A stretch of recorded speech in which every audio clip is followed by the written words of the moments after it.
Praise the Lord. Ambil Alkitab Anda, buka bersama dengan saya Matius pasal yang ke-6. Hidup bebas dari khawatir. Kebaktian pertama di Cempaka tadi saya sampaikan khotbah dengan judul Murid yang dikasih Yesus. Anda bisa cari khotbah itu di Pustaka Raja Wali nanti. Hidup bebas dari khawatir, Matius pasal 6 ayat 25. Hal kekhawatiran. Karena itu aku berkata kepadamu, kata Yesus, janganlah khawatir akan hidupmu, akan apa yang hendak kamu makan atau minum. Dan janganlah khawatir pula akan tubuhmu, akan apa yang hendak kamu pakai. Bukankah hidup itu lebih penting daripada makanan, dan tubuh itu lebih penting daripada pakaian? Katakan amin. Satu syarat saja agar hidup kita dipelihara secara ajaib oleh Bapa di sorga. Dan syarat itu bahkan bukan kata kerja. Syarat itu adalah jangan kita khawatir. Wow. Jangan khawatir itu bukan sebuah jeripayah. Tapi kalau kita tidak hargai perintah Tuhan ini, maka jiwa kita pasti akan berdarah-darah.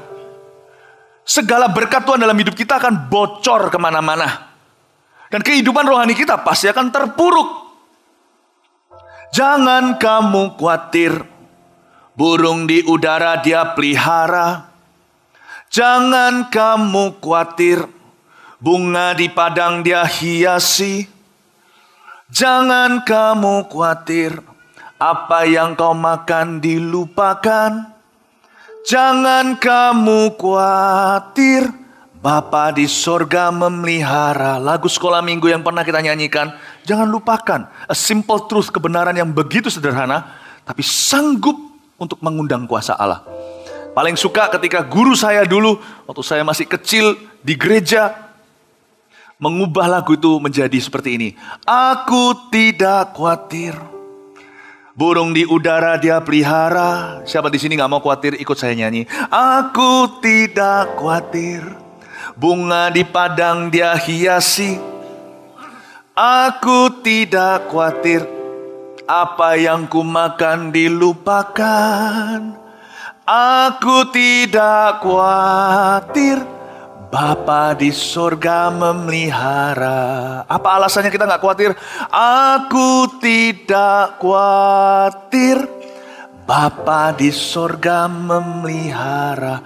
Khawatir, jangan khawatir bukan kata kerja, tapi luar biasa dampaknya.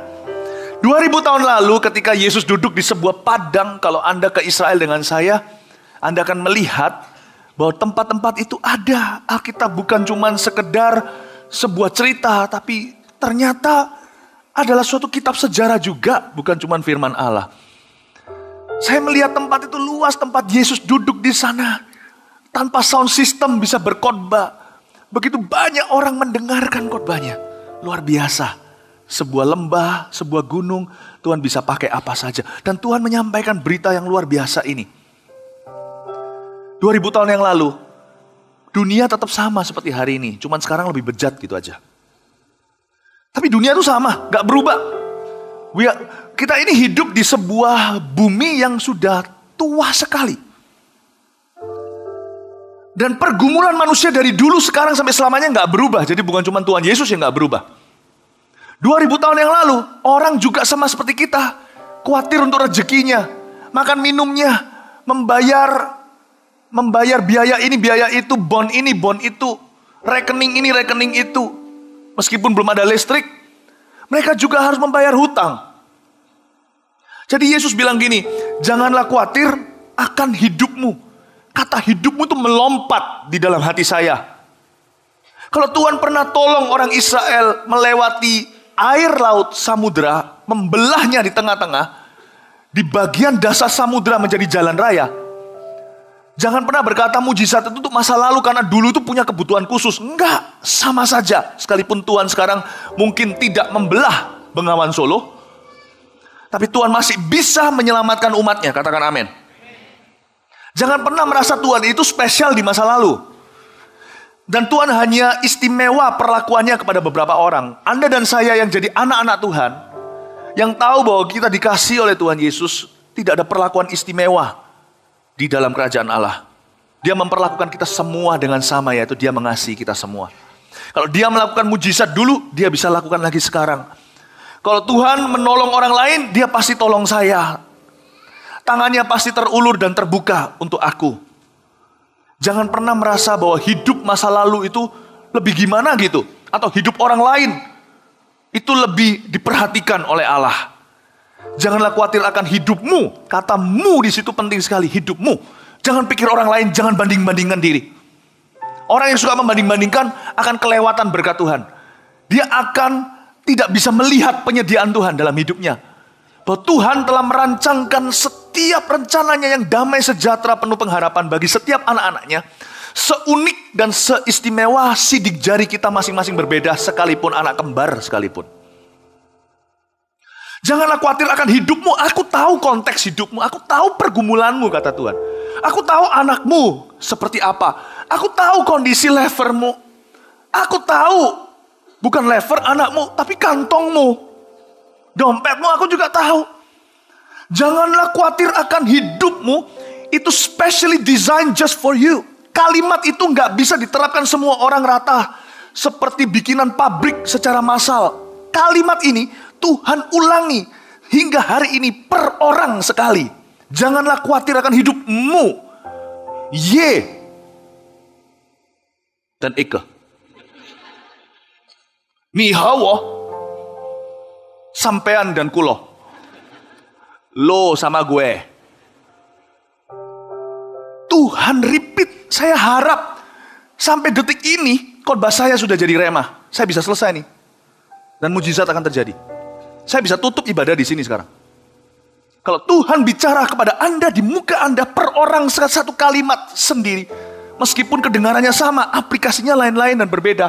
Janganlah kamu khawatir akan hidupmu. Tapi Tuhan, hidupku ini belum sempurna. Engkau kan tidak tahu kan pergumulanku. Siapa bilang? Tuhan, hidupku ini sekarang penuh dengan cacat celah. Aku tahu semuanya. Jangan kita sok tahu kalau di hadirat Allah. Coba beritahu dia yang dia sudah tahu. Dia maha tahu. Tahu? Amin. Tapi kalau Tuhan memberitahu kepada kita apa yang kita belum tahu, dengarkanlah. Kenapa Tuhan bilang jangan khawatir? Pasti ada alasannya. Tuhan itu bukanlah seorang konselor yang jual kata-kata seperti orang jual obat gitu. Jangan khawatir. Kalau seorang konselor kita bisa ragukan, dia belum berbuat apa-apa untuk kita. Apalagi dia bukan siapa-siapa. Apa dia memang peduli dengan kita atau tidak? Belum teruji. Kalau Tuhan, terlambat. Kalau Anda tidak percaya, udah kadaluarsa. Dari 2000 tahun yang lalu, dia sudah serahkan nyawa. Kalau dia bilang jangan khawatir, percayalah. Anda tidak punya alasan untuk khawatir, sekalipun Anda beralasan untuk khawatir. Bisa paham maksud saya? Sekalipun kita punya 1001 alasan, masa Tuhan itu bodoh? Ketika Tuhan bicara di ayat yang ke-25 ini, masa Tuhan gak tahu kondisi hidup manusia dulu, sekarang, dan seterusnya? Masa Tuhan gak mengerti ketidaksempurnaan kita, kegagalan kita? Tuhan tahu, tetap dia bilang, jangan kamu khawatir akan hidupmu. Berarti Allah kita mengatasi keterbatasan kita. Allah kita mengatasi performa kita. Allah kita mengatasi resume kita, sejarah kita, dan segala kelemahan kita. Dia berkata, jangan khawatir. I know what I'm doing in your life. Aku tahu apa yang aku sedang lakukan di dalam kehidupanmu. Don't worry. Don't worry. Janganlah kamu khawatir akan hidupmu. Lalu dikatakan di sini, apa yang hendak kamu makan atau minum? Katakan makan atau minum, Bapak Ibu, Saudara. Kenapa makan atau minum? Tuhan tuh tahu. Pada dasarnya, kehidupan manusia yang di luar Tuhan didikte dengan perutnya. Tuhan mengerti. Tuhan ini bukan trauma, tapi dia itu peka. Allah kita itu Allah yang peka. Makanya ada orang yang berkata dia itu cuek sekali, itu salah. Ada orang yang berkata aku sudah ditinggal sama Tuhan, itu gak benar. Kalau kita berkata aku sudah meninggalkan Tuhan, nah itu mungkin betul. Kalau kita sudah meninggalkan Tuhan, tadi pagi saya ajarkan di kebaktian pertama, kembalilah. Kalau Anda dikasih Tuhan, tidak ada alasan untuk lari. Sesalah apapun, datanglah ke kaki Kalvari. Jadi kalau kita yang meninggalkan Tuhan, pulanglah. Tuhan masih mau kok sama kita. Masih mau enggak? Masih mau. Masih mau ampuni enggak? Sudah diampuni, jangan tanya masih mau mengampuni enggak? Dia sudah ampuni. Tapi apakah kita perlu datang membawa kata-kata pertobatan? Iya. Suami istri kalau saling menyalahi, gimana pun juga nggak akan cerai kan? Kalau takut akan Tuhan, tetap cinta. Tapi kata sorry itu perlu untuk memperbaiki hubungan kan? Sekalipun hubungan itu tetap tidak pergi, tetap di sana. Sebab apa yang sudah dipersatukan Allah tidak bisa diceraikan manusia. Tetap perlu membawa kata pertobatan, penyesalan, perlu dong. Tapi apakah Tuhan akan mengampuni aku? Aduh, udah kuno pertanyaan itu. Tuhan sudah ampuni 2000 tahun yang lalu. Amin. Tapi kalau kita berkata, Tuhan meninggalkan kita, nah itu salah. Salah total. Tuhan kita nggak pernah meninggalkan kita. Dia nggak pernah. Dan Tuhan itu peka sekali. He's a very sensitive being. Dia bukan sensitif itu tersinggungan. Dia itu peka dengan kebutuhan setiap anak-anaknya. Jadi dia tahu Anda dengan nama. Sementara saya berkhotbah seperti ini, satelit-satelit yang mendengarkan saya. Anda merasa seperti jauh, saya bisa sekarang tidak ada di kota Anda, tapi Tuhan Yesus yang saya beritakan ini sekarang lagi memandangi Anda, sekarang ada di dekat Anda. Dia itu peka dengan kebutuhan Anda.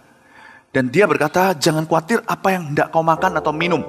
Dua pertanyaan pertama orang Israel ketika keluar dari Mesir adalah, Musa, apa yang akan kami makan dan apa yang akan kami minum? Kalau Anda perhatikan cerita tentang orang Israel dibawa keluar dari Mesir di kitab Keluaran, Anda akan menemukan dua pertanyaan mereka.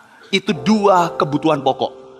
Saya makan apa dan minum apa kalau engkau bawa aku keluar dari Mesir.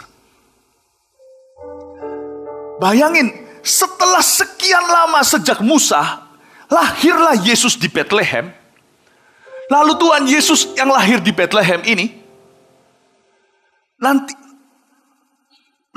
Yesus yang lahir di Bethlehem ini, dia suatu hari mengajarkan kalimat ini.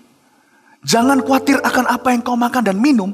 Mungkinkah Yesus yang waktu mengajar itu sedang nostalgia, memikirkan kembali apa yang terjadi saat itu, waktu Musa. Karena Yesus ini kan kekal. Waktu orang-orang tanya sama dia, kamu siapa? Jawabannya apa? Sebelum Musa aku ada, sampai mau dilempari batu, dilempar jurang. Jadi Tuhan Yesus ada di sana ketika orang-orang Israel tanya sama Musa. Andai kata kalau ada seorang seniman yang bisa menggambarkan situasi sesungguhnya, Musa ditanya gitu juga bengong.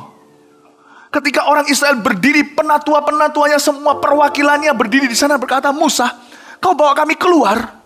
Sebelum mereka sepakat dengan dia, sebelum mereka mendukung, kita nanti dikasih makan apa, minum apa. Musa waktu itu masih dalam keadaan mukanya tidak tahu harus menjawab apa. Di belakangnya ada Tuhan Yesus. Andai kan ada seniman yang bisa gambarkan, Yesus di belakang memperhatikan pertanyaan mereka. Makanya keluar mana. Makanya keluar air dari gunung batu. Yesus berkata sama mereka, nantinya waktu di perjanjian baru, akulah mana itu. Bukan berarti Tuhan itu roti. Oh ternyata dia roti. Bukan. Akulah mana itu. Waktu kamu tanya sama aku, mana rotiku? Aku ada di sana mendengarkanmu. Tidakkah kau percaya hingga hari ini? Aku peduli bangsa Israel. Bukan karena kau layak aku memberimu makan. Bersyukurlah sekalipun hutangmu belum dibayar. Engkau masih bisa makan hari ini 3 kali sehari sekalipun ala kadarnya. Aku tuh masih ada di hidupmu. Aku adalah air yang memancar dari gunung batu. Artinya waktu Musa pukul batu itu dengan emosi, air keluar. Sekalipun emosi, Tuhan tetap keluarin air. Karena Tuhan cinta. Jadi Tuhan berkata sama orang Israel, aku ada di sana. Jadi waktu Tuhan mengajarkan ini, dia nostalgia saat itu dan berkata, manusia sampai ribuan tahun yang akan datang tetap sama memperhatikan sandang pangan papannya sendiri. Tapi gak apa-apa, aku akan memelihara karena aku cinta. Dengan kata lain, Tuhan itu mendengarkan keluh kesah Anda tiap hari. Setiap rekening yang tidak bisa Anda bayar. Penyakit, bil medis yang Anda sekarang kewalahan. Semua hasil kerja itu habis semua untuk ngobatin papa. Tuhan di mana di hidupmu? Saya beritahu untuk Anda, for your information, FYI. Kalau kita ngetik di SMS. For your information, He is with you, He is still with you. Dia masih ada bersama dengan Anda. Sekalipun rotimu serba sedikit, airmu juga. Kata Yesaya 30, tapi aku tidak pernah menyembunyikan diri dari hidupmu. Jangan mengeluh, kenali dulu rencanaku apa di balik semua ini. Tuhan bilang sama orang Israel, waktu itu, Jangan kamu khawatir akan apa yang kau makan dan apa yang kau minum. Hidup itu lebih penting daripada makanan, dan tubuh itu lebih penting daripada pakaian. Tapi Tuhan mengarahkan mata orang-orang saat itu, jemaat yang mendengarkannya, kepada kehidupan yang tidak terjamah oleh materi. Nah, ini yang menjadi daya tarik Tuhan terbesar. Daya tarik kita terhadap Tuhan terbesar. Tuhan bilang gini loh, hidupmu itu lebih penting daripada apa yang kau makan dan minum dan pakai. Tuhan ingin menunjukkan kepada murid-muridnya, ada sebuah kehidupan yang tidak dijamah oleh dunia. Itu kehidupan rohani di dalam dirinya. Tuhan itu baik. Tuhan ngomong begini bukan begini maksudnya. Tuhan, orang lapar kok suruh membangun kehidupan rohani. Tuhan bukannya ingin mengabaikan kebutuhan kita, tapi Tuhan ingin mengajak kita untuk melihat lebih dalam daripada kebutuhan perut kita. Tuhan menuntun kita ke air yang tenang dan rumput yang hijau. Tuhan tuntun kita ke sumbernya. Saya beritahu sebuah kebenaran dari ayat pertama yang kita baca ini aja, bahwa sumber berkat itu rohani. Tidak pernah karena koneksi, fasilida, kesempatan orang dunia, promosi tidak datang dari timur dan barat. Tuhan ingin mengajarkan sesuatu, tapi orang-orang saat itu nggak ngerti-ngerti karena mereka bebal hati. Tuhan sekarang masih mau mengajarkan pada jemaatnya, aku tahu kebutuhan perutmu, sandang pangan pakaianmu, aku tahu. Tapi tunggu dulu, yang satu akan kuberi, mana tetap akan turun sekalipun nggak layak, kau nggak layak.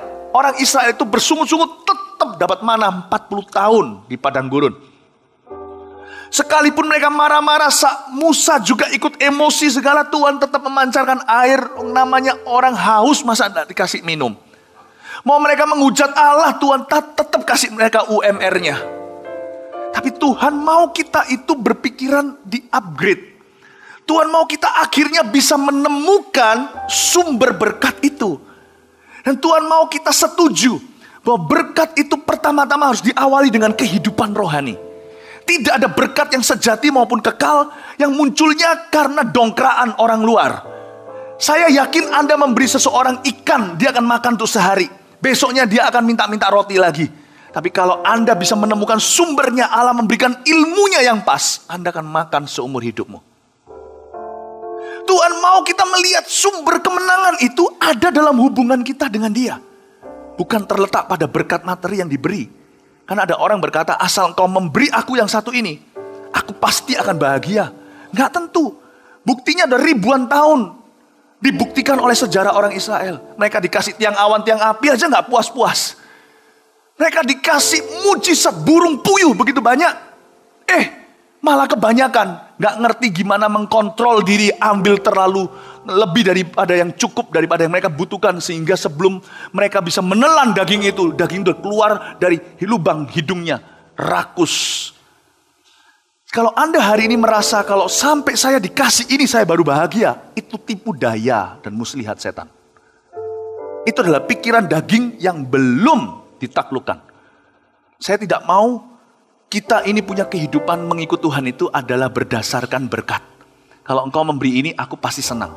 Tuhan, kalau sampai aku ini kau sembuhkan, aku akan melayanimu.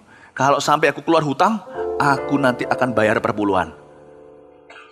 Orang seperti itu buta rohani. Gak bisa melihat ayam sama telur mana dulu. Dia kira telur dulu, padahal Tuhan ciptakan hewan dulu. Sebelum mereka bertelur. Orang gak bisa melihat. Orang gitu buta. Mereka mengira kalau aku dapat, aku pasti bisa bahagia. Kalau aku punya, aku pasti senang. Kalau aku dijawab, pasti aku menang. Sebaliknya, sebelum kau dijawab, sebelum kau terima, sebelum kau dapat, jangan berkata ditunda besok. Hari ini juga, bangunlah kehidupan rohanimu. Tuhan bilang, bukankah hidup lebih penting daripada yang kau pakai, daripada makanan dan minuman? Tuhan bilang, yang ini dulu, baru yang itu. Bisa nggak Tuhan sambil jalan? Iya. Tapi banyak hal di luar kendali kita. Sekarang kita hutang sama orang. Semua digadaikan. Maunya sih ditutup sekarang. Tapi manusia nggak berdaya. Kita udah berusaha. Sudah notok sampai sana. Kita tunggu-tunggu setiap hari malah depresi. Apa yang harus kau lakukan? Dalam keadaan terjepit tidak bisa berbuat apa-apa. Carilah Tuhan. Bangunlah kehidupan rohanimu di dalam perkara-perkara sederhana. Kalau sekarang Anda tidak bisa berbuat apa-apa, masih bisa ada satu hal yang Anda lakukan, yaitu bersyukur. Tuhan, aku bersyukur dengan yang ada. Kelolalah yang ada. Tapi aku punya cuma 5 roti 2 ikan. Dulu aku punya pabrik roti. Dulu aku punya perikanan. Sekarang tinggal 5 roti 2 ikan. 5 roti 2 ikan juga cukup untuk memulai bersyukur sama Tuhan dan diserahkan ke tangannya. Itulah rahasia kerajaan sorga. Kerajaan sorga tidak terletak rahasianya di masa depan. Tuhan selalu bisa bekerja dengan kita di masa kini sekarang. Tidak perlu ditunda kalau membangun kehidupan rohani. Mujizat masih perlu dinantikan dan ditunggu. Kalau bisa instan terjadi hari ini, puji Tuhan. Kalau nggak bisa, masa Anda harus tunggu sambil menggigit jari? Lakukan tanggung jawabmu. Bangun hidupmu. Bangun hidupmu. Bangun kerohanianmu. Bukankah hidup itu lebih penting? Dengan kata lain, carilah yang lebih penting daripada sekedar keluar dari masalahmu. Saya kemarin baru berbicara dengan seseorang yang kena kanker stadium terakhir. Saya beritahu kepada keluarga untuk mengambil bukan brosur, apa namanya itu? Anda pasti dapat buklet yang tadi diumumkan tuh loh. Mana tuh bukletnya? Ya, bukletnya FKA Jakarta. Ini kayak renungan harian loh isinya. Sabtu 19 Oktober. Lalu Minggu 20 Oktober apa yang harus didoakan. Senin 21 Oktober apa yang harus didoakan. Doa jadi mudah sekali. Hari per hari ada ayatnya, ada beban doanya. Saya beritahu pada keluarga yang salah satu anggota keluarganya kena kanker stadium terakhir. Saya beritahu, ayo kalian dengarkan. Kalian ambil brosur ini, ambil buklet doa ini. Kalian mulai doa. Jangan tunggu mujizat sembuh total dari kankernya, baru setelah itu melayani Tuhan. Pelayanan gak usah ditunda. Pelayanan sejati itu gak usah tomorrow. Anda bisa mulai hari ini mengalihkan perhatian Anda dari sesuatu yang lebih penting daripada makan, minum, dan papan. Anda bisa lakukan sesuatu. Bukankah hidup lebih penting? Bangunlah kerohanianmu. Lewat pelayanan juga bisa. Dan pelayanan bukan seperti yang didefinisikan orang. Pelayanan itu selalu mimbar dan panggung. Itu cuma asosiasi pikiran kita saja. Pelayanan bisa apa saja. Pokoknya kita mengesampingkan kepentingan kita, sandang pangan papan kita. Orang mau sembuh termasuk sandang pangan papan? Enggak, termasuk. Orang itu baru merasa sakit kalau nggak bisa makan, kurang nggak bisa, semuanya tubuh sudah mulai sakit. Tapi hidup ini lebih penting daripada apa yang kau rasakan di dalam tubuhmu. Kesampingkan itu, carilah kepentingan kerajaan sorga. Doakanlah. Bukankah hidup lebih penting dari itu? Tuhan suruh kita bangun kerohanian kita. Hidup bebas dari khawatir. Itu berarti kita harus mengalihkan perhatian kita dari diri sendiri dan kebutuhan dan segala sesuatu yang mendesak dalam hidup kita. Dan kita cari sebuah tujuan yang lebih mulia. Saya dorong Anda untuk melakukan hal ini. Kita lihat ayat 26. Pandanglah burung-burung di langit yang tidak menabur dan tidak menuai dan tidak mengumpulkan bekal dalam lumbung, namun diberi makan oleh Bapamu yang di sorga. Bukankah kamu jauh melebihi burung-burung itu? Ayat 26 mulai bicara soal burung-burung di udara. Saya bukan pecinta burung. Teman saya dulu di Kanada pecinta burung, karena di Kanada itu ada, pokoknya burung-burungnya bagus-bagus karena dijaga oleh pemerintah. Teman saya beli alatnya untuk bisa lihat burung. Itu bisa seharian nunggu. Saya bilang saya nggak sabar. Saya mending lebih lihat ikan. Saya lebih suka lihat ikan. Ya, saya kasih makan, mereka rebutan, senang sekali gitu loh. Nah, untuk lihat burung tapi Tuhan bilang sama saya kemarin waktu saya berdoa dengan ayat ini. Kamu perhatikan burung-burung. Roh Kudus itu dilambangkan dengan burung apa? Saya bilang, burung merpati. Tuhan bilang, Roh Kudus ngomong gini sama saya dalam perenungan firman ini. Ini adalah firman yang saya dapatkan di saat teduh saya yang saya bagikan dengan Anda sekarang. Kenapa Roh Kudus gak pilih burung yang gagah? Kenapa dia tidak hadir hinggap di pundak Yesus sebagai Raja Wali, minimal Garuda Pancasila? Kenapa Roh Kudus tidak pilih burung predator, burung pemangsa? Tapi burung yang tidak punya senjata, yaitu merpati yang melambangkan dirinya. Lalu Tuhan ngomong sama saya ayat-ayat yang saya nggak terlalu pikirkan. Itu muncul waktu Nabi Nuh masuk ke dalam bahtera, hujan. Lalu yang namanya air bah menutupi bumi. Burung mana yang menemukan kehidupan pertama kali? Burung mana coba? Burung merpati. Dia pulang membawa satu tangkai daun zaitun yang masih segar. Nuh langsung berkata, wow, ada kehidupan, berarti air sudah menyurut dan sudah menyusut. Dikeluarkan, dilepaskan kedua kalinya, burung merpati tidak kembali karena mereka dipelihara oleh Tuhan. Kenapa bukan burung predator? Allah memberitahu yang lemah tapi berserah, bukan khawatir dan mengeluh melulu, tapi bersyukur dan menyerahkan padaku dan belajar dengan hikmatku mengelola yang sedikit, yang sisa, yang kau punya, atau satu-satunya yang kau miliki di tanganmu. Mereka akan menemukan setangkai daun zaitun yang segar. Mereka akan menemukan berkatku di tempat yang tidak terduga. Karena aku memelihara. Kalau aku pakai proses manusia, aku lengser aja jadi Allah. Tuhan gak perlu pakai cara orang. Tuhan bisa tolong orang terlemah di antara jemaat dengan cara yang gak diduga. Setelah Anda keluar terima doa berkat dari gereja, Anda akan bingung sendiri gimana Allah bekerja. Salah satu burung yang dilepaskan oleh Nuh adalah burung gagak. Ya, burung gagak. Mau tahu bicara soal burung gagak? Burung gagak bagi orang Yahudi adalah burung yang najis. Coba bayangkan, ini adalah janji secara profetik untuk umat Tuhan hari ini. Di dalam khotbah saya, hidup bebas dari khawatir. Saya mau jelaskan sejelas-jelasnya dengan Anda sesuatu yang gak mungkin bisa dijelaskan, yaitu misteri. Misteri pertolongan Allah dalam kehidupan orang-orang percaya. Gak bisa dijelasin, tapi prinsipnya tangkaplah. Tuhan pakai burung apa untuk memberikan seorang yang suci di Israel hari itu? Namanya Elia. A man of God, a holy man of God.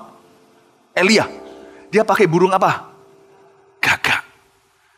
Itu secara profetik melambangkan bahwa Tuhan bisa menolong kita lewat sumber-sumber yang paling tidak terduga. Orang paling jahat bisa dipakai Tuhan bahkan untuk menolong kita. Orang yang tidak masuk akal. Saya dengar cerita gimana ada orang alami masalah, tiba-tiba seseorang yang bukan orang Kristen datang menolongnya. Kalau itu terjadi dengan Anda, ingatlah bahwa Allahmu Yesus itu bukan cuma Allahnya orang Kristen. Dia Allah alam semesta. Dia bisa bicara melalui keledai kepada seorang raja dan seorang nabi. Dia bisa pakai apa saja. Jangan heran, kadang-kadang alat yang dia pakai bukan burung merpati, bukan domba-domba putih. Tuhan bisa pakai apa saja. Pertolongan bisa datang dari tempat yang tidak terduga. Makanya itu orang yang menaruh harap pada manusia gampang kecewa. Kamu saudaraku, kok kamu gak tolong aku? Bahkan ada orang yang datang seharusnya memang sih Alkitab sendiri mengajarkan kita anak-anak Tuhan itu harus saling tanggung-menanggung beban dan melaksanakan hukum Kristus. Kalau kita gak bisa tolong orang dalam keluarga sendiri, kita ini orang kafir. Kita ini lebih parah dari orang kafir. Tapi itu adalah tanggung jawab kita.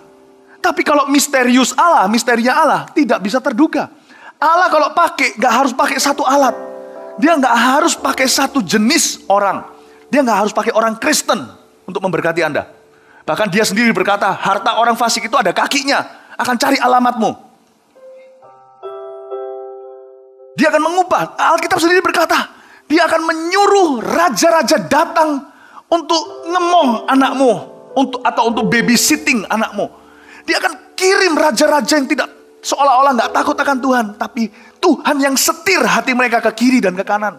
Tuhan pakai Ahasiweros di zaman Esther. Tuhan juga pakai siapa? Tuhan juga pakai Koresi, Sirus Raja Persia, yang terkenal kejam dan menang perang. Untuk apa? Untuk membuat orang Yahudi di zaman Esra, Nehemia disuruh kembali, dikasih budget segala. Emas peraknya dikembaliin, luar biasa nggak? Tuhan kok nggak pakai Raja Daud saja, Raja Salomo? Karena dia adalah raja di atas segala raja. Semua raja tunduk sama dia. Gak harus mereka merasa mengenal dia, mati masuk surga. Tuhan bisa sekarang juga pakai tubuh mereka, sumber daya mereka untuk setir hati mereka ke kiri dan ke kanan. Dan dia akan menyetir raja-raja ini ke rumah Anda untuk melayani Anda. Itu janji Allah. Saya pikir-pikir lagi, Tuhan ini seperti mau menguji orang Yahudi ya. Mau membawa mereka berpikir di luar kota. Ini orang sesuci Elia. Sudah gak ada yang menandingi dia, gak ada duanya di zaman itu. Kok dikirim gagak ya? Itu kayak orang yang takut sama nyamuk. Tuhan kirimkan remah-remah roti lewat nyamuk. Saya gak bisa bayangin si Elia itu seorang Yahudi tulen. Ketika dia melihat gagak itu, dia pasti jijik. Dia pasti cari antis dan segalanya. Tuhan bilang, jangan kaget nanti. Aku akan kirim yang paling tidak kau duga. Hanya untuk membuktikan bahwa aku Allah dalam hidupmu di dunia ini. Tuhan itu lebih besar. Dan Tuhan itu besar di luar tembok Israel. Bayangin kalau Anda takut sama tikus. Nanti yang menemukan cincin berlian Anda yang jatuh di toilet. Itu ada di telinga tikus itu. Untuk menunjukkan pada Anda. Tuhan yang menciptakan alam semesta. Amin. Saya memberikan sesuatu, saya berdoa. Roh Kudus suruh saya nyampaikan ini kepada jemaat hari ini. Jangan khawatir. Aku nanti utus orang-orang yang kau tidak sangka untuk menolongmu. Asal jangan kau kecewa dulu sama aku. Jangan gelisah dan kecewa. Berbahagialah orang yang tidak kecewa dengan aku, kata Yesus. Aku akan utus. Jangan juga kecewa dengan manusia. Banyak orang kepahitan akhirnya juga dibutakan untuk bisa melihat Tuhan. Karena hati mereka terlalu pahit, mereka tidak bisa lagi rasakan hadirat Tuhan. Ada orang-orang tertentu yang mengharapkan pada keluarganya, teman-teman rekan-rekan Kristennya. Aduh, kalau bisa ya puji Tuhan. Dari sisi kita nggak boleh alasan, kita harus tolong. Tapi seringkali faktanya nggak sama. Kadang-kadang orang yang dekat sama kita justru diam ketika kita membutuhkan. Jangan berharap sama orang. Anda semua jemaat Kristus, Tuhan tanggung jawab kok. Tuhan akan kirim gagak-gagak. Anda siap-siap dikejutkan sama Tuhan. Orang itu kok bisa? Ketika bisnisku kayak gini, dari semua orang-orang yang mulutnya manis-manis semua ngilang, dia aja yang sampai sekarang kasih barang. Kok bisa orang itu? Yang kita satu keluarga dulu waktu ikut di Mawar Syaron, di seri pengajaran kitab Wahyu, akhir zaman kita semua mengira kok. Antikristus 666 itu dia kok. Kok sekarang ini loh, aku diambang bangkrut, dia yang berkata nggak apa-apa bayarnya nanti bulan depan aja. Kok bisa? Aku dikasih kelonggaran oleh orang gitu. Jangan Anda kagum minta tanda tangannya. No. Tuhan sedang membuat sesuatu yang gak masuk akal. Supaya Anda tahu itu Tuhan. Bukan berhalanya orang itu loh ya. Yang suruh dia datang. Hanya karena status Anda orang Kristen anak Tuhan itu. Tuhan kirim anak-anak setan juga datang untuk melayanimu. Jangan Anda terus datang berkata, oh itu karena berhalanya, ilahnya, Allahnya. No. Statusmu itu loh, berkuasa. You are a Christian. My goodness, tidak ada yang lebih berkuasa daripada status ini. Dan tidak ada yang lebih lemah dari itu, karena kita nggak bisa melawan. Kita ini domba kan, diserahkan seolah-olah pada penyembelihan. Kita ini domba kan, di tengah-tengah serigala. Kalau kita ditampar pipi kiri kita kasih pipi kanan, bukan? Meskipun itu kedengarannya lemah, tapi sisi satunya dari sisi Tuhan. Tuhan justru amarah kalau itu terjadi pada kita. Tidak ada status lebih kuat di dalam hadirat Allah kecuali melemah di hadapan Dia. Itu kuat sekali. Memang kita ditampar, kita kasih pipi kanan, tapi Tuhan akan tampar pipi kiri mereka. Anda tahu nggak ayat itu? Penghakiman, pembalasan adalah hakku. Jangan jamah orang yang kuurapi. Itu bukan bicara soal pendeta, pengkhotbah. Itu semua umat Tuhan. Tahukah Anda semua diurapi? Anda menyandang gelar Kristus, Kristen, itu berarti Anda diurapi. Kata Kristus itu sendiri anointed. You are all anointed. Makanya itu jangan pernah gunakan mulut kita sembarangan mengeluh. You are anointed, your words are anointed. Kata-katamu itu diurapi. Jangan pergi ke pelacuran. Tubuhmu itu bait suci. Jangan Anda lakukan semuanya ini karena takut. Karena hukum Taurat Anda diancam, dikutuk. Nanti masuk neraka segalanya. Jangan lakukan semuanya ini karena Anda tidak serendah itu. Aku tidak akan pergi ke perselingkuhan. Aku tidak akan mengkorupsi. Aku tidak jujur ngejak uang orang lain. Nggak akan. Aku punya DNA jauh lebih wibawa. Jauh lebih dari itu. Aku anak Tuhan. I am anointed. My business is anointed. Bisnisku diurapi. Anak-anakku diurapi. Kalau sekarang aku belum melihat kemenangan, tinggal tunggu waktu saja. Tidak selamanya dibiarkan orang benar itu goyah. Kakinya limbung. Anda harus beritahu pada diri sendiri, I am anointed. Kita kedengarannya lemah sebagai domba, tapi justru itu kekuatan kita. Pemeliharaan Allah, penyertaannya. Anak-anak setan pun akan satu-satu datang melayani anak-anakmu. Bukan karena ilah mereka, bukan karena mereka baik, atau mereka sedang konslet. Nggak tahu mereka makan apa tadi pagi, mereka mendem apa. Bukan, Allahmu yang setir mereka ke kanan, mereka nggak berdaya. Meskipun terakhirnya kalau mereka tidak bertobat, terima Yesus sendiri, mereka pun akan masuk neraka. Minimal mereka pernah dipakai Allah untuk melayani anak-anaknya selama hidup mereka.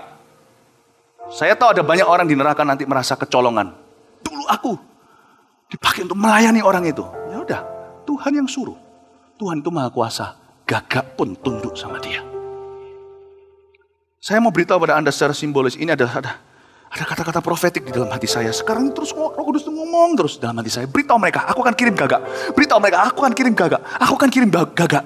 Wow, saya dengar kirim gagak. Jangan heran nanti ya kalau Anda ada anak jemaat kita yang rusak nanti. Anak yang sama-sama rusaknya waktu mabuk berkata, lu ke gereja aja. Jangan di sini. Itu orang lagi ngedrak, tiba-tiba memberitahu sama dia, udah lu ke gereja aja. Luar biasa. Ya, saudara-saudara, Tuhan jangan dibatasi. Saya mengajak Anda dan saya untuk tidak berpikir di dalam kotak. Allow Him to work in your life. Tugas kita cuman jangan khawatir. Anda diberkati Tuhan? Lihat ayat 28. Dan mengapa kamu khawatir akan pakaian? Perhatikanlah bunga bakung di ladang yang tumbuh tanpa bekerja dan tanpa memintal. Namun aku berkata kepadamu, Salomo dalam segala kemegahannya pun tidak berpakaian seindah salah satu dari bunga itu. Ini luar biasa. Garis bawahi kata bunga bakung di ladang tumbuh tanpa bekerja. Asik. Kita nggak khawatir itu berarti kita nggak usah kerja. Besok kita keluar dari pekerjaan kita nganggur di rumah. Haleluya. Enggak, Paulus berkata nggak kerja, bu makan. We ought to have an occupation, each and every one of us. Semua kita harus punya pekerjaan. Jangan khawatir tidak sama dengan jangan bekerja. Sebab pekerjaan sudah ada sebelum kekhawatiran masuk. Pekerjaan sudah ada sejak Allah menciptakan dunia. Adam, manusia pertama, diberikan job-job di Taman Eden. Jangan pernah Anda melihat pekerjaan sebagai kutuk. Aku kalau minggu ya Pak Yusuf, saya kalau minggu itu datang itu enak, saya jadi melayani Tuhan. Saya plong gitu loh, saya merasa seperti rohani saya bertumbuh. Tapi besok Senin, masuklah dalam pencobaan dan pikul salib. No, jangan melihat seolah-olah pekerjaan adalah hukuman. Yang Tuhan suruh adalah jangan stres dalam pekerjaan itu. Jangan stres dalam pekerjaan itu. Jangan khawatir itu, jangan stres dalam pekerjaan. Stres mulai masuk ketika manusia jatuh dalam dosa. Ketika manusia mulai meragukan cinta kasih Allah, mereka diajak ngomong sama iblis mau. Iblis berkata, bukankah Tuhan berfirman, kalau engkau makan dari pohon ini, engkau akan menjadi seperti dia. Dia gak mau dikudeta tuh. Dia itu gak cinta kamu. Dia itu cuma mau mengamankan dirinya. Manusia ragu-ragu. Karena Adam dan Hawa tidak dengar khotbah saya di kebaktian pertama. Dikasih oleh Yesus. Ya. Nah, setelah itu dia berdosa kan? Masuklah khawatir, masuklah susah yang gak perlu. Jangan takut dengan kesukaran dan rintangan di dalam tempat kerja. Justru itu adalah kesempatan Allah bekerja, mengirim gagaknya segala. Tapi depresi itu adalah pekerjaan di dalam jiwa kita nggak selesai karena frustrasi, nggak ada jalan keluar. Dan itu yang Tuhan tidak suruh kita pikul. Jangan pikul apa yang Tuhan tidak embankan kepadamu. Kita bisa bekerja keras, tapi dalam kita bisa tenang. Nah, ketika Adam jatuh dalam dosa, apa yang terjadi? Maka langit menjadi tanah menjadi besi, langit menjadi tembaga. Dan dikatakan Adam kau harus bekerja dengan stres bukan main, berkucuran keringat baru engkau bisa makan, itu pun sedikit. Lalu Hawa juga dapat kutuknya, yaitu nanti mulai hari ini kau akan bersalin dengan rasa sakit luar biasa. Tapi Yesus datang mengangkat kutuk itu semua. Bukan berarti kita gak sakit bersalin. Tapi saya gak percaya Yesus kasih seorang wanita pendarahan. Saya bahkan melihat, saya pernah dengar bagaimana seseorang didoakan. Makanya penting sekali sebelum melahirkan didoakan juga. Normal contohnya, kita doakan supaya proses persalinan itu bisa mulus disertai oleh Tuhan. Ada banyak cerita bagaimana orang ini dalam keluarganya selalu susah melahirkan. Didoakan gampang melahirkan. Baru aduh langsung Pekerjaan itu baik. Diberikan di Taman Eden sebelum manusia jatuh dalam dosa. Dan iblis berbicara. Tapi stres berikutnya itu jatuh karena kejatuhan orang. Karena itu Tuhan suruh kita, jangan khawatir. Kerjakan bagianmu dengan sungguh-sungguh berkeringat boleh. Tapi jangan berdarah-darah dalam jiwamu, jangan khawatir. Klaim janji Allah di dalam dirimu. Kenallah Tuhanmu. Kenallah kuasanya. Kenali dia. Dan kalau kita lakukan itu, Bapak Ibu Saudara, kita tidak khawatir. Akan ada penyertaan Tuhan yang gak bisa kita duga. Ternyata bunga bakung di ladang tidak bekerja pun mereka diberkati oleh Tuhan. Ayat yang ke-30 kita baca dulu. Jadi jika demikian, Allah mendandani rumput di ladang yang hari ini ada dan besok dibuang ke dalam api. Tidakkah ia akan terlebih lagi mendandani kamu? Saya ajak kita lihat, tetap dibuka di sini. Di Filipi pasal 4 ayat 19 dinyalakan aja, nggak usah dibuka di Alkitab, di screen dinyalakan. Anda bisa lihat, Allahku, kita baca sama-sama 2, 3. Allahku akan memenuhi segala keperluanmu menurut kekayaan dan kemuliaannya dalam Kristus Yesus Tuhan. Kita baca sekali lagi ya. Allahku akan memenuhi segala keperluanmu menurut kekayaan dan kemuliaannya dalam Kristus Yesus. Ya, mari kita sekarang matikan, saya jelaskan sekarang ya. Mengapa kita nggak khawatir? Janji Allah di sini berkata, Allah akan memenuhi segala keperluan kita menurut, coba katakan menurut. Ya, menurut itu bukan dari. Ayat ini akan lain artinya kalau bunyinya begini. Allah akan memenuhi segala keperluanmu dari kekayaan dan kemuliaannya dalam Kristus Yesus. Itu berarti kita dikasih sedekah. Sama dengan orang minta-minta, ya, minta-minta di jalanan. Minta dong dari kekayaanmu, kasih aku sedikit dong, itu sedekah. Kalau begitu kita punya reason to worry, kita punya alasan untuk khawatir. Tapi menurut itu lain. Menurut itu artinya Bapa punya berapa, ya itu semua milik kita. Makanya itu di Roma dikatakan kita ini ahli waris. Kalau saya kasih sama orang lain bukan anak, saya kasih dari. Tapi kalau saya kasih ke anak, apalagi kalau saya mati, saya kasih menurut. Menurut yang kupunya. Rumah ada berapa, kendaraan, logam mulia, saham, uang di bank, menurut ya itulah, sebatas itulah semua milik anakku. Yesus sudah mati loh. Berarti kita otomatis sudah ahli waris. Salah satu makna Yesus mati di Kalvari bukan cuma membuat kita yang berdosa bisa masuk surga, tapi supaya segala sumber daya surga menjadi milik anak-anaknya. Makanya ada kata ahli waris. Ayat ini powerful sekali. Ada kata menurut. Itu kalau saya beritahu sama Anda, kalau Anda ketuk di pintu rumah saya contohnya, aduh saya butuh sesuatu, saya akan ambilkan dari rumah saya, itu artinya lain. Berarti saya ambilkan makan, minum, sandang, pangan, saya ambilkan pakaian untuk orang yang membutuhkan. Tapi kalau saya kasih menurut, itu berarti rumahku menjadi milikmu. Tuhan ngomong dengan ayat itu luar biasa. Tuhan bilang, kamu khawatir apa? Semua tentang aku, siapa aku, dan semua yang kau miliki itu milikmu. Tapi kadang-kadang kita punya cara berpikir berbeda. Kalau memang Tuhan begitu berkuasa, kenapa nggak tolong saya detik ini juga? Jangan lupa di Yesaya dikatakan, jalanku memang tidak seperti jalan yang kau duga terlebih dahulu. Rancanganku tidak seperti itu. Tuhan itu nggak murahan, gampangan. Dan Tuhan itu tahu apa yang dia lagi cari di hidup kita. Tuhan sedang merencanakan sesuatu dan merenda sesuatu yang luar biasa.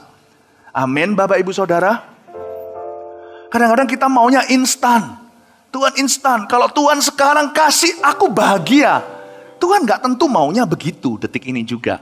Kadang-kadang Tuhan izinkan kita masuk dalam pergumulan. Dan saya gak mau sok-sokan tahu mengapa itu terjadi dan dia izinkan. Tapi kadang-kadang yang memang itu faktanya Tuhan izinkan. Tapi jangan sampai itu ambil imanmu. Tuhan sudah bilang bahwa aku ini, segala yang kumiliki itu milikku. Milikmu. Semua kebutuhanmu dijadikan satu, tidak bisa melampaui kemampuanku untuk menjawab doamu. Segala masalahmu dijadiin satu, segala permasalahan dunia problema dijadiin satu. Tidak bisa lebih besar daripada kuasaku untuk menolong seseorang. Tapi kalau Tuhan belum menolong kita detik ini juga, minimal satu hal kita bisa lakukan, yaitu jangan khawatir. Orang yang khawatir biasanya akan mengeluh. Orang yang khawatir akan pesimis. Orang khawatir akan negatif. Kalau aku gak bisa berbuat apa-apa, minimal aku gak khawatir. Orang gak khawatir itu bersyukur. Orang gak khawatir itu bisa mengklaim dengan hati yang sangat-sangat terbuka sama Kristus. Gak usah takut. Cara pandangnya berbeda. mulai hari ini saya berdoa ketika Anda besok kembali ke pekerjaan Anda atau profesi Anda. Jangan lagi melihat pekerjaan sebagai kutuk, rintangan sebagai momok. Sebagai orang yang sudah kenal Yesus, Anda sudah makan dari pohon kehidupan. Mau tahu kenapa Adam dan Hawa ketika diusir dari Taman Eden tidak boleh masuk lagi, dijaga oleh 2 malaikat dengan pedang terhunus? Mau tahu kenapa enggak? Supaya jangan mereka kembali, kata Tuhan, dan makan dari pohon kehidupan itu. Tapi hari ini bagi kita yang sudah menerima Yesus, jadi anak-anaknya, jadi orang Kristen yang lahir baru, secara profetik kita sudah makan dari pohon kehidupan itu, yaitu Yesus Kristus. Segala sesuatu yang kita kerjakan di tempat kerja kita, contohnya, punya nilai kekal. Tuhan tidak mau Adam dan Hawa habis makan pohon dari makan buah pengetahuan yang baik dan jahat itu lalu kembali makan dari buah pohon kehidupan. Jangan sampai mereka belum selesai urusannya dengan dosa yang mereka lakukan, belum diselesaikan di depan tata Allah, lalu mereka menjadi orang yang dipakai oleh Tuhan, apapun juga yang mereka pegang memiliki nilai kekal. Dengan kata lain, sejak kita terima Yesus, jangan tunggu Anda di gereja Anda baru bertumbuh secara rohani. Apapun yang kau pegang rohani. Kalau engkau sudah makan dari duren itu, kok duren sih? Anda sudah makan dari pohon kehidupan itu. Apapun yang kau pegang rohani. Karena buah yang pengetahuan yang jahat dan baik itu ketika dimakan, semua yang kau pegang jadi dosa. Maunya menikah dengan bahagia, perselingkuhan terjadi. Siapa pernah sangka anak baik-baik seperti itu? Itulah nasib bagi setiap orang yang menaruh percaya kepada dirinya sendiri, bukan pada Kristus. Maunya baik-baik, semua yang kau pegang, semuanya jadi dosa. Semua yang kau jamah, semua jadi runyam. Dan jejak kakimu tidak meninggalkan lemak dan kemuliaan, tapi meninggalkan kotoran, meninggalkan busa di mana-mana. Tapi orang yang terima Yesus, dia nggak tiba-tiba berubah tinggal di alam yang lain, dunia yang berbeda. Dunianya tetap sama, tapi sejak dia makan dari pohon kehidupan, apapun yang dia pegang, ada nilai kekalnya. Segala sesuatu yang dia jamah, menjadi rohani. Dan apapun yang dia kerjakan, dipakai oleh Allah. Karena itu Allah tidak mau si Adam lompat dari sini langsung ke sana, tanpa salib Yesus. Karena keselamatan tidak murahan. Keselamatan yang cuma-cuma yang diberikan dalam dirimu itu, membuatmu sekarang tetap bekerja di kantor Anda. Tapi mulai hari ini, posisi Anda berbeda. Ketika Anda di sana, pekerjaan Anda akan menggarap di dalam diri Anda buah-buah roh yang akan keluar, yang akan Anda nikmati sampai selama-lamanya. Belum lagi terhitung orang-orang yang akan Anda layani di sana lewat kesaksian Anda. Belum lagi nanti ada orang-orang yang Anda ajak ke gereja. Belum lagi nanti ini dan itu, segala sesuatu berbagai dimensi. Apapun yang kau jamah di tempat kerja yang sama, sebelum dan sesudah Anda terima Allah, gak ada perbedaan, tapi sekarang berbeda maknanya. Ada kesaksian Allah, ada pekerjaan Roh Kudus, ada dampak yang kekal di dalamnya. Itu maksudnya. Dan Allah berkata, aku menanggung hidupmu menurut kekayaan dan kemuliaanku. Aku punya berapa, ya itu milikmu. Kalau sampai suatu hari engkau GR, merasa bahwa masalahmu terlalu besar untuk aku kan pencipta. Kalau semua sumber daya, kekuatan, kuasaku di sorga sudah kau pakai semua, karena memang engkau adalah orang yang paling punya masalah di dunia. Apakah terlalu susah bagi aku, Allah yang tidak ada batas, untuk menciptakan kuasa yang baru? Sehingga engkau tidak pernah sama sekali mendekati batas gudang persediaanku. Tuhan tuh hebat. Ada berapa miliar orang Kristen di dunia ini? Kok gak pernah kehabisan cara, kuasa, dan mujizatnya ya untuk menolong masing-masing mereka. Kalau saya jadi Tuhan, saya pasti akan berikan surat resmi kepada semua gereja saya. Berhenti nginjil. Persediaanku menipis. Setiap anak berarti susu. Setiap bayi berarti makanan. Menipis. Enggak tuh. Malah Tuhan bilang, beritakan sampai ke semua makhluk. Markus 16. Seujung bumi. Tuhan kalau besok 2 miliar orang. Dari 6 miliar orang ini, katanya 2 miliar adalah orang Kristen. Kalau besok jadi 4 miliar gimana? Nggak masalah. Seluruh bumi penuh kemuliaan Allah. Semua masalahmu jadi satu. Susah jadi Tuhan. Kalau setiap orang berdoa, 10 doa. Ada berapa doa yang harus dia jawab setiap hari. Tapi Tuhan tidak pernah kehabisan. Dia berkata, menurut kekayaan dan kemuliaanku. Aku maunya begitu. Tapi bagi kita definisinya lain. Bagi kita artinya kalau engkau menurut kekayaan kemuliaanmu, jadikan aku konglomerat dong sekarang. Nggak tentu Anda siap. Kalau Tuhan jadikan begitu, mungkin hari ini Anda tidak akan setia dalam pernikahan Anda. Tuhan tahu batasnya. Karena itu kita punya doa. Selain kita tahu menurut kekayaan kemuliaannya, jangan khawatir. Kalau kita tahu ayat itu menurut kekayaan kemuliaannya dalam Kristus. Kristus seberapa ya itu yang kita punya. Tetap kita harus mawas diri ketika berdoa, berikan padaku hari ini makananku secukupnya. Amin Bapak Ibu Saudara. Ayat tadi itu untuk jangan khawatir. Ayat yang makan secukupnya itu untuk mawas diri, jangan serakah. Karena kita tahu Tuhan kita tanpa batas resources-nya. Nah orang yang kecewa ada di tengah-tengah. Kalau memang Tuhan begitu hebat, kok kankerku gak sembuh sekarang? Ya gak tahu. Saya juga gak tahu kenapa ada orang tetap gak sembuh. Tuhan daulat. Tuhan itu bukan berhala yang kita bisa taruh di satu tempat di ruang kita. Kita kasih makan, dia harus kasih kita sesuatu sebaliknya. Gak tahu. Tapi tetap Tuhan kita baik. Jangan khawatir, tetap dalam perintahnya. Lakukan itu, hidupmu pasti akan berbeda. Saya sudah mau selesai. Kita sekarang lihat ayat-ayat berikutnya. Ayat 31, sebab itu janganlah kamu khawatir dan berkata, apakah yang akan kami makan? Apakah yang akan kami minum? Apakah yang akan kami pakai? Semua itu dicari bangsa-bangsa yang tidak mengenal Allah. Akan tetapi Bapamu yang di sorga tahu bahwa kamu memerlukan semuanya itu. Udah, ayat ini tenang gitu di hati saya. Bapamu di sorga tahu yang kau perlukan itu. Nah, ngapain kita doa kalau dia sudah tahu? Ayo, coba, pernah tanya gitu nggak? Kan Tuhan sudah tahu, ngapain doa? Doa itu bukan berguna untuk Tuhan. Doa nggak nambah info sama sekali buat dia. Doa berguna untuk kita. Membuat kita jadi mengerti kehendaknya. Untuk kita masa kini. Nggak perlu, Tuhan sudah tahu. Kalau sudah tahu ya gue nggak usah doa. Iya, masalahnya kalau kita nggak doa, kita akan keluar jalur Allah. Kalau kita doa, berguna bagi kita. Membuat kita mengerti apa yang dia kehendaki atas hidup kita detik ini. Waktu saya dalam masalah, saya doa setengah mati ya nggak bisa apa-apa. Maunya itu tergesa-gesa. Tuhan ini kok bahasa Surabayanya cuaci. Kalau lain ditolong, saya kok nggak ditolong juga. Kapan Tuhan? Kalau Tuhan mau itu segampang membalikan telapak tangan, gampang. Tapi kadang-kadang kalau saya berdoa begitu, nggak ada ujungnya. Awal-awal mungkin 5 menit pertama pikiran saya begitu. Tapi ketika saya mulai menyembah, ketika saya mulai buka Alkitab, diterangi Roh Kudus, saya tidak lagi buka Alkitab untuk membenarkan saya. Saya buka Alkitab agar Alkitab membenarkan dan menyucikan saya seperti Yesus memandikan jemaatnya dengan firman. Saya baca 15 menit berikutnya, pikiran saya sudah tidak lagi secetek dangkal itu. Kalau Tuhan mau tolong saya semudah membalikkan telapak tangan. Kenapa sampai sekarang kau berlambat-lambat? Emangnya susah buat Tuhan? Tuhan cuma ucapkan satu perintah aja. Si Philip itu begini, pasti jadi.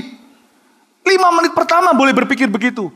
15 menit kemudian, saya jadi ngerti kehendak Allah. Pikiran saya fokusnya berubah dari tadi menuntut menjadi bersyukur dan berkata, Tuhan maaf. Dengan menangis saya mungkin berkata, selama ini ya Tuhan mungkin roti, air serba dikit. Tapi Tuhan aku tahu Engkau tidak pernah sekalipun tidak setia. Saya menangis dan berkata, terima kasih Tuhan. Setelah selesai doa, gak dapat jawaban apa-apa. Tapi ketika mulai jalan dalam kehidupan ini, wow, gagak di sana sini. Dari mana itu terjadi? Merpati di sana, Garuda di sebelah situ. Saya nggak tahu. Doa membuat saya kenal kehendak Allah dan saya jalan di dalamnya. Selanjutnya, jangan gurui Tuhan. Tuhan kirim burung yang mana? Urusannya dia. Amin Bapak Ibu Saudara. Jangan khawatir, ini luar biasa. Anda praktekkan revolusi di dalam diri Anda. Kehidupan rohani Anda yang lebih penting dari pakaian, makan, dan minum akan mengalami terobosan yang baru. Yang terakhir ayat 33. Anda diberkati Tuhan gak? Tetapi carilah dahulu kerajaan Allah dan kebenarannya, maka semuanya itu akan ditambahkan kepadamu. Cari dulu kerajaan Allah di sini bukan mengembangkan kerajaan itu, expansion of the kingdom. Itu lain cerita. Kerajaan Allah di sini adalah righteousness, peace, joy in the Holy Spirit. Kerajaan Allah bukan terdiri dari kata-kata maupun makan minum, tetapi damai sejahtera, sukacita, dan kebenaran dalam Roh Kudus. Itu yang saya katakan tadi. 5 menit pertama saya doa gak benar semua. Damai sama sekali enggak. Sukacita, ngomel mana bisa bahagia. Tapi 15 menit kemudian, kerajaan Tuhan ada di dada saya. Saya ngerti, saya gak khawatir. Kekhawatiran saya diubah dengan hadirat Allah. Ketika saya berjalan, tanpa saya sadari, saya disertai dengan burung-burung Tuhan di mana-mana. Dan saya lebih dekat daripada solusi permasalahan saya yang mulai pecah tanpa saya sadari. Karena mata saya tertuju kepada Allah. Ayat ini, ayat 34. Sebab janganlah kamu khawatir akan hari besok. Karena hari besok mempunyai kesusahannya sendiri. Saya garis bawahi, jangan khawatir akan hari besok. Di area di mana kita tidak khawatir, di situ berkatnya mengalir. Itu yang saya sebut dada ini dioperasi sama Roh Kudus. Khawatir dikeluarin, diamputasi, diganti kerajaan Allah. Di area itu tidak ada lagi khawatir. Dan ketika saya tidak khawatir, di area manapun saya nggak khawatir, di situ kuasa Allah bekerja sempurna. Tuhan cuma minta gampang kan? Mau nggak kuasaku bekerja sempurna? Jemaatku, mau. Oke, berikan 1 miliar. Nah itu susah, itu gaya berhala. Mau nggak aku bekerja, memberimu mujizat? Mau. Ayo, naik turun tangga, bawa bunga ini, dipikul di atas kepala, naik 3 tangga, turun 4. Nggak sampai-sampai. Itu gaya berhala. Tuhan kita berkata, mau aku bekerja di setiap area hidupmu? Mau. Aku memberimu sebuah pekerjaan yang sama sekali tidak membutuhkanmu bekerja. Jangan khawatir. Menunjukkan wibawanya Allah kita yang tidak sama dengan berhala-berhala yang membutuhkan makanan minuman. Gimana tuh berhala butuh makan minum, bisa kita kasih kita makan minum. Tuhan kita nggak butuh apa-apa. You jangan khawatir aja. Silent and see how I work. Kau tidak perlu menolong aku. Jangan halangi aja, sebab aku tidak suka harus menyingkirkan anakku sendiri. Musa, Harun, minggir. Aku mau habisi Korah, Datan, dan Abiram. Jangan halangi aku. Aku tidak bisa berbuat apa-apa jika engkau ada di tengah-tengah mereka. Jangan halangi aku. Jangan berdiri antara aku dan penggenapan firman-Ku. Jangan khawatir membuat kita berdiri persis di bawahnya Allah. Bukan di antara Allah dan berkatnya dalam hidup kita. Di bawah Allah, kata Sakaria, untuk menerima cairan emas dari sorga. Untuk menerima berkat itu. Lihat, kesusahan sehari cukuplah untuk sehari. Let go, let God and His supply will follow. Ada sebuah kado yang bisa Anda berikan pada orang-orang yang Anda cinta. Yaitu jangan khawatir. Dunia mengajarkan apa? Kalau Anda cinta seseorang, Anda khawatir. Jadi, saya selesai dengan ini ya. Ada orang pacaran nih, yang cowok, wah, untuk lagi kejar perempuan ya. Saking cintanya, dia harus tunjukkan. Dia paling cinta dari semua orang-orang yang mengejar dia. Jadi diteleponin terus, sudah makan belum? Khawatir terus, kamu harus hati-hati loh ya. Kamu nyebrang. Batin hati, dari dulu belum kenal kamu, aku nyebrang rumah terus gak pernah khawatir. Sekarang tiba-tiba kamu hati-hati. Tahu gak? Jangan heran tiba-tiba si perempuan ketakutan. Malah gak jadi. Karena dunia punya sebuah persepsi yang salah. Saya sebut sebagai persepsi juling. Kita ikut nasihat fasik, kita akan justru apes all the way. Cewek juga sama.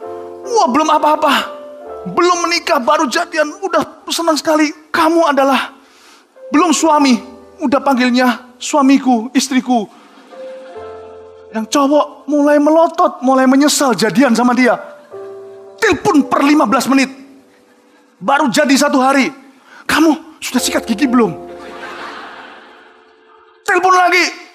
Hati-hati, sudah doa belum? Hubungan semakin serius. Bulan depan 10 menit. 2 bulan ke depan setiap 5 menit diteleponin. Lama-lama si lakinya berkata, aku gak mau, ini belum jadi biniku sudah begini. Posesif. Saya kadang-kadang, setiap manusia juga punya kecenderungan yang sama. Tuhan ngomong sama saya, kamu jangan khawatir soal anak-anakmu. Jangan khawatir. Kalau kamu khawatir, kamu justru emosi terus. Dikit-dikit meledak, dikit-dikit meledak. Kenapa? Karena takut. Anak-anak ngerti kan, dia cuma melakukan kesalahan biasa, tapi orang tuanya melebih-lebihkan, mikir ini nanti jadi karakter selamanya. Jadi ada apa-apa kita suppress, tahu suppress ada apa-apa, kalau bisa kita cepet ditekan. Saya juga melakukan kesalahan itu berkali-kali sampai Roh Kudus ngomong sama saya. Kalau kamu cinta seseorang, kamu tidak usah khawatir. Justru itulah perbuatan cinta. Gak khawatir bukan berarti kita cuekin, kita biarin. Jangan salah paham. Gak khawatir itu ada prosesinya. Cari dulu kerajaan sorga. Serahkan segala kekhawatiranmu kepada Tuhan. Jangan melebih-lebihkan di sini karena itu pekerjaan yang tidak perlu. Faktanya tidak seperti itu. Justru kalau engkau lebih-lebihkan tidak objektif sama sekali. Justru engkau merugikan dirimu sendiri. Jangan khawatir adalah berkat berkat yang luar biasa dalam rumah tangga dan dalam kehidupan orang percaya, membuat dia jadi orang yang persis bisa berjalan ibu-ibu selangkah demi selangkah dengan Roh Kudus dan mencapai kemenangan itu dengan pasti. Nggak mendahului. Kalau kita melanggar ini, maka kita akan jadi orang Kristen. Ada berbagai macam dosa. Jangan taat. Nah itu kalau kita nggak taat, kita tertinggal sama Roh Kudus. Kalau jangan khawatir, Roh Kudus tertinggal sama kita. Kita mendahului dia. Kadang-kadang kebanyakan hal yang meruntuhkan hidup kita bukan dosa. Tapi kita tergesa-gesa. Melampaui Roh Kudus. Roh Kudus baru di sini. Kita sudah jalannya di situ. Nanti gini gimana? Gitu gimana? Gini gimana? Dia mau bicara untuk yang hari ini nggak bisa. Kita sudah di 10 hari kemudian. Dan pikiran negatif. Nggak bisa dia bicara. No more hikmat. Bukan karena dia nggak bisa bicara. Kita nggak bisa dengar. Roh Kudus ngomong sama saya, jangan khawatir. Kamu serahkan segala kekhawatiranmu kepada Tuhan dalam segala doa dan permohonan syukur. Kamu tenang aja, lakukan bagianmu yang sederhana. Aku yang bekerja semua. You nggak usah khawatir soal anakmu. Karena itu akan menggerogotimu. Ketika dia kembali kepada Tuhan, jangan-jangan nanti yang perlu dipulihkan bukan anakmu lagi, tapi dirimu. Karena depresi. Tenang aja.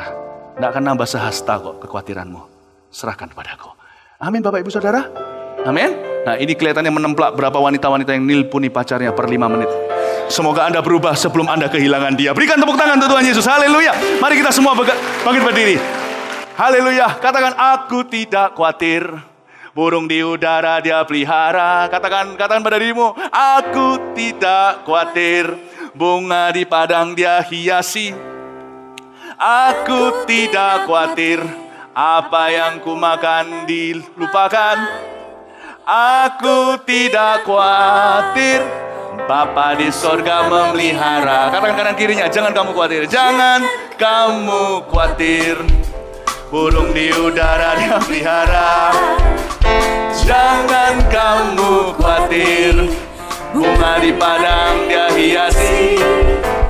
Jangan kamu khawatir, apa yang kau makan dilupakan.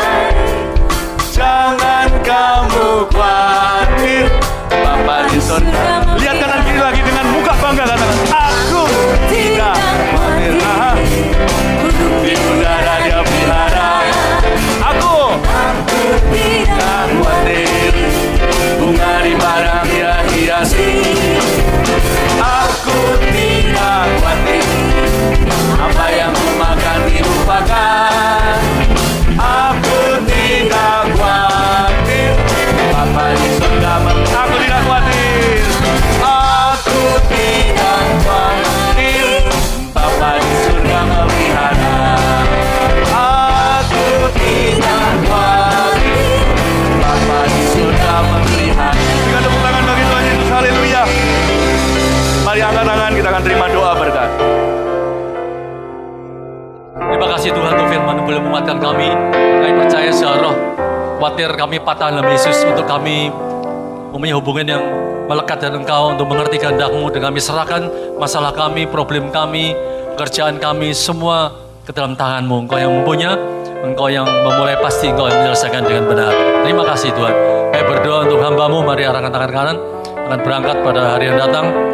Sertai seluruh perjalanan dan berikan sejahtera, tiba selamat di Eropa, dan kehadiran hamba-Mu, Engkau sudah hadir di sana, Engkau sudah memimpin baik di Belanda, di Inggris maupun di Swiss. Kami percaya Engkau campur tangan, kirim banyak jiwa-jiwa khususnya hamba-hamba Tuhan pendeta-pendeta sana, sehingga melalui revival yang ada, melalui KKR yang ada, mereka pulang membawa sukacita, membawa api kebahagiaan rohani, dan terjadi lawatan Allah yang dahsyat di seluruh Eropa, Melanda, bahkan sampai di luar Eropa, dan biarlah nama-Mu dipermuliakan. Kami serahkan segala hamba-Mu dan perlindungan dan penyertaan-Mu dan seluruh tim yang ada. Terima kasih. Kalau sebentar kami pulang, kami mohon penyertaan di pasal masih damai sejahtera. Kami serahkan sepanjang hari ini, sepanjang minggu dalam tangan kasih-Mu. Sekali lagi Tuhan, kami percaya FK di Jakarta akan berhasil sukses, dan semuanya akan kami menuai banyak jiwa. Berkati seluruh di sana ada yang hari ini live stream juga, berkat-Mu juga akan menyertai mereka. Tidak ada lagi yang perlu dikhawatirkan, tapi kami beriman, kami percaya bahwa rencana-Mu indah, adanya rencana yang terbaik. Sidang jemaat kasih Tuhan, angkat kedua tangan-Mu dan terimalah rahmat dan anugerah. Kasih karunia melimpah daripada Allah Bapa, kasih setia dari Tuhan Yesus Kristus yang tidak pernah berubah, dan urapan dan kuasa Roh Kudus akan menyertai melengkapi kehidupan saudara, sehingga apapun yang kau lakukan boleh berhasil dan beruntung mulai saat ini sampai selama-lamanya. Karena sama-sama, amin. Selamat siang, Tuhan Yesus memberkati.